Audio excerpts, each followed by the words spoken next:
सूचना केवल हमारे विचार हैं, वित्तीय सलाह नहीं। निर्णय लेने से पहले खुद शोध करें। किसी भी लाभ या हानि के लिए हम उत्तरदायी नहीं हैं।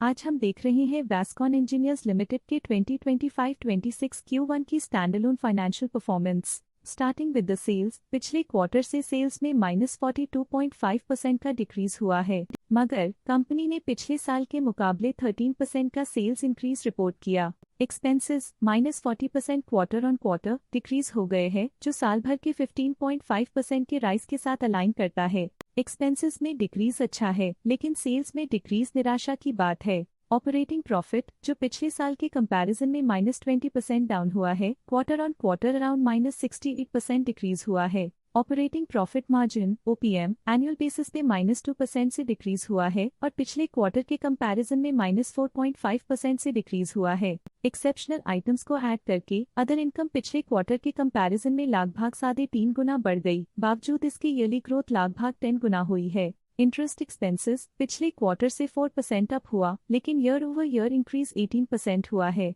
डिप्रिशिएशन कॉस्ट्स में क्वार्टरली -2.5% का डिक्लाइन देखने को मिला और ईयरली बेसिस पे 15% का इंक्रीज देखा गया। प्रॉफिट बिफोर टैक्स एनुअली 129% बढ़ा, लेकिन प्रीसीडिंग क्वार्टर से -27% डिक्रीज हुआ है। इस साल कंपनी ने 25% टैक्स पे किया और क्वार्टरली कंपनी ने 17% टैक्स पे किया है। नेट प्रॉफिट ने ईयर ऑन ईयर लगभग 1.5 गुना का इंक्रीज दिखाया, लेकिन लास्ट क्वार्टर से -36.5% का कंट्रैक्शन हुआ है। इस क्वार्टर के दौरान कंपनी का परफॉर्मेंस इतना अच्छा नहीं रहा। नेगेटिव नेट प्रॉफिट लॉसेस को इंडिकेट करता है। वहीं अगर एनुअल एनालिसिस की बात करें तो इस साल कंपनी का परफॉर्मेंस काफी अच्छा था। अर्निंग्स पर शेयर EPS में साल भर में अप्रॉक्स 2.5 गुना का इजाफा देखा गया, जो कंपनी की शानदार परफॉर्मेंस को दिखाता है, लेकिन क्वार्टरली में 37% की गिरावट भी नजर आई। इस क्वार्टर में कंपनी का EPS इतना अच्छा नहीं रहा। नेगेटिव प्रॉफिट कमजोर एफिशिएंसी को दिखाता है। वैस्कॉन इंजीनियर्स लिमिटेड के फाइनेंशियल स्नैपशॉट को रिव्यू करते हुए कुछ मुख्य ट्रेंड्स सामने आए हैं, जो कंपनी की परफॉर्मेंस पे रोशनी डालते हैं। जून 2022 से जून 2025 तक वैस्कॉन इंजीनियर्स लिमिटेड की फाइनेंशियल जर्नी में सबसे पहले बात करते हैं सेल्स की। इस साल सेल्स में 36% की वृद्धि हुई है और पिछले 4 सालों में 108% की वृद्धि हुई है, जो एक निरंतर अपवर्ड ट्रेंड को दर्शाता है। पिछले 3 साल से सेल्स लगातार बढ़ती जा रही है, जो मार्केट एक्सपेंशन और कंज्यूमर डिमांड में वृद्धि को दर्शाता है। अब बात करते हैं एक्सपेंसेस की। इस साल एक्सपेंसेस 40% बढ़े हैं और 4 सालों में 103% का इजाफा हुआ है।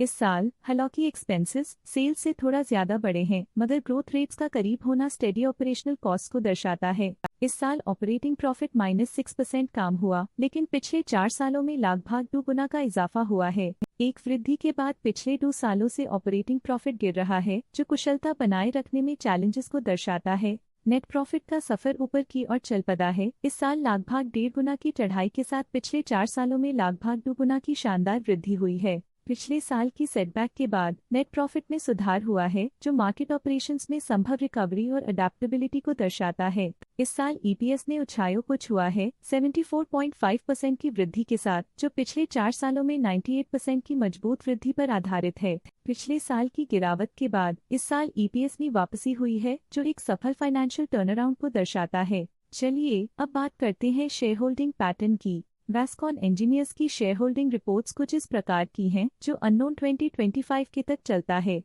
ये रिपोर्ट कंपनी के शेयर्स की डिटेल्ड जानकारी देता है, जिसमें promoters, promoter groups, foreign investors, public investors और सरकारी एंटिटीज शामिल हैं। पब्लिक द्वारा हेल्ड शेयर्स का परसेंटेज 68.17% से इंक्रीज होकर 2025 के में 68.39% तक का इंक्रीज से देखा गया। ये चेंजेस डेट है कि पब्लिक की इन्वेस्टमेंट कंपनी में क्वार्टर टू क्वार्टर इंक्रीज हुई है। जब कंपनी के शेयर्स का मैक्सिमम हिस्सा पब्लिक के पास होता है, तब ये माना जाता है कि कंपनी कमजोर हाथों में है, जो बाजार की अस्थिरता और स्पेक्युलेटिव ट्रेडिंग को इंडिकेट करता है। फॉरेन इंस्टीट्यूशनल इन्वेस्टर्स की शेयर होल्डिंग में थोड़ा डिक्रीज आया 2025 के से 2025 के में, जो दिखाता है कि फॉरेन इंस्टीट्यूशंस ने अपने स्टेक को क्वार्टर टू क्वार्टर -0.22 से डिक्रीज किया है, जिसे पता चलता है कि उन्होंने अपनी इन्वेस्टमेंट्स को पुल बैक किया है। ये था कंपनी का करंट शेयर होल्डिंग पैटर्न। इस सेगमेंट में हम आपको ले चलते हैं इस क्वार्टर के कुछ विशेष प्रमोटर डील्स की ओर। 11 जून 2025 को जय कुमार गुप्ता ने 30,000 शेयर्स एग्जिट कर लिए। 54.65 रुपीस पर यूनिट के हिसाब से, जिसका टोटल था 16.4 लाख। 4 जून 2025 को पंकज जैन ने 30,000 शेयर्स बेचे 53.11 रुपीस पर यूनिट के हिसाब से, जिसका टोटल था 15.9 लाख। 30 मई 2025 को नवीन हरि सिंह ठाकुर ने 20,000 शेयर्स पोर्टफोलियो से हटा दिए 50.5 रुपीस पर यूनिट के हिसाब से, जिसका टोटल था 10.1 लाख। 30 मई 2025 को सुमित्रा आशीष जोशी ने 40,000 शेयर्स बेचे 50.41 रुपीस पर यूनिट के हिसाब से, जिसका टोटल था 20.2 लाख। 27 मई 2025 को नवीन हरि सिंह ठाकुर ने 35,000 शेयर्स पोर्टफोलियो से हटा दिए 49 रुपीस पर यूनिट के हिसाब से, जिसका टोटल था 17.2 लाख। 21 मई 2025 को ललित कुमार मनोहर लाल नपालिया ने 70,000 शेयर्स की बिक्री की 48.5 रुपीस पर यूनिट के हिसाब से, जिसका टोटल था 33.9 लाख। 21 मई 2025 को ललित कुमार नपालिया ने 70,000 शेयर्स पोर्टफोलियो से हटा दिए 48.5 रुपीस पर यूनिट के हिसाब से, जिसका टोटल था 33.9 लाख। उम्मीद करते हैं कि इस क्वार्टर के प्रमोटर डील्स का ये विश्लेषण आपको पसंद आया होगा और उपयोगी लगा होगा। आज के लिए फाइनेंशियल सेक्टर में इतना ही। देखने के लिए धन्यवाद। स्टॉक लेटेस्ट न्यूज अपडेट के लिए चैनल को सब्सक्राइब करें और वीडियो को लाइक एंड शेयर करें।